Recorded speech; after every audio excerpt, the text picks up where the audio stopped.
بسم اللہ الرحمن الرحیم۔ نبی اکرم صلی اللہ علیہ وسلم نے فرمایا، بندے کی دعا اس وقت تک قبول کی جاتی ہے جب تک وہ جلد بازی کا مظاہرہ نہیں کرتا۔ وہ کچھ ہی دیر دعا کرنے کے بعد کہنے لگ جاتا ہے کہ میں نے دعا کی لیکن قبول ہی نہیں ہوئی۔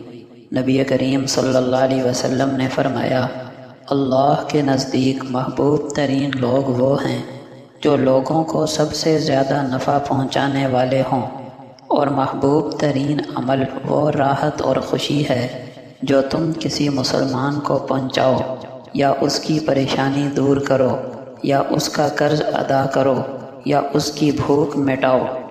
نبی کریم صلی اللہ علیہ وسلم نے فرمایا، بھوکے کو کھانا کھلانا مغفرت کو واجب کر دینے والے اعمال سے ہے۔ فجر کی نماز چھوڑنے والے نے کیا کھویا ہے؟ نمبر 1، نفاق سے برات کی گواہی کھو دی۔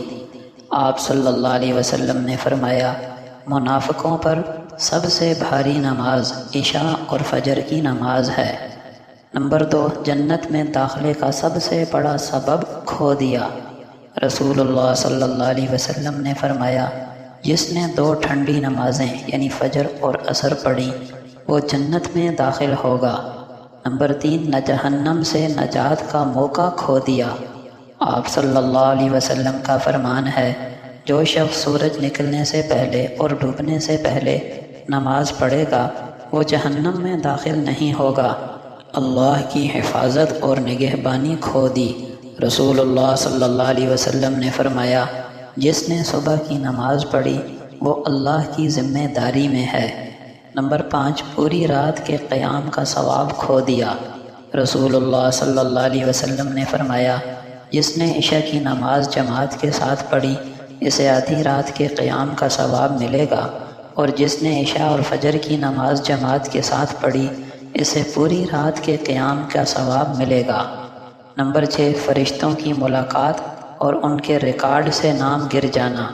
رسول اللہ صلی اللہ علیہ وسلم نے فرمایا، تمہارے پاس رات اور دن کے فرشتے آتے ہیں اور وہ فجر اور عصر کی نماز میں جمع ہوتے ہیں، پھر وہ فرشتے جو تمہارے ساتھ رات گزارتے اوپر چڑھتے ہیں، اور اللہ ان سے پوچھتا ہے سب کچھ جاننے کے باوجود کہ تم نے میرے بندوں کو کس حال میں چھوڑا؟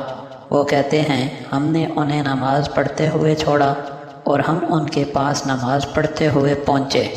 نمبر 7، قیامت کے دن نور اور روشنی کھو دی۔ نبی کریم صلی اللہ علیہ وسلم نے فرمایا، اندھیروں میں مسجدوں کی طرف چلنے والوں کو قیامت کے دن کے کامل نور کی خوشخبری سنا دو۔ نمبر 8، دنیا اور اس کے خزانوں سے بڑھ کر ثواب کھو دیا۔ رسول اللہ صلی اللہ علیہ وسلم کا فرمان ہے، فجر کی 2 رکعتیں یعنی سنت دنیا اور اس کی تمام چیزوں سے بہتر ہیں۔ یہ سنت کا ثواب ہے تو فرض کا ثواب کتنا ہوگا؟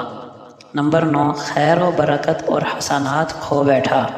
نبی کریم صلی اللہ علیہ وسلم نے فرمایا، اگر لوگ جان لیں کہ عشاء اور فجر کی نماز میں کتنا ثواب ہے تو وہ ان کی طرف رینگتے ہوئے بھی آئیں۔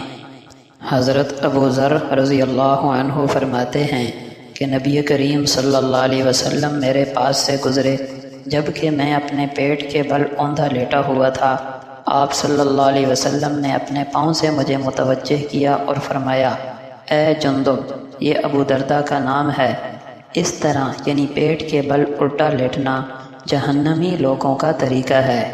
نبی کریم صلی اللہ علیہ وسلم نے فرمایا، ہر نبی کو ایک مقبول دعا کا حق حاصل ہوتا ہے اور وہ دعا ضرور قبول ہوتی ہے، اور میں چاہتا ہوں کہ میں اپنی اس مقبول دعا کو آخرت میں اپنی امت کی شفاعت کے لیے محفوظ رکھوں۔ نبی کریم صلی اللہ علیہ وسلم نے فرمایا، جب اللہ کسی بندے سے محبت فرماتے ہیں تو اسے نرم مزاج بنا دیتے ہیں۔ نبی اکرم صلی اللہ علیہ وسلم نے فرمایا، جو کوئی یہ چاہے کہ پریشانیوں اور تنگیوں کے وقت اللہ تعالیٰ اس کی دعا قبول فرمائے تو اس کو چاہیے کہ وہ عافیت اور خوشحالی کے وقت میں دعا زیادہ کیا کرے۔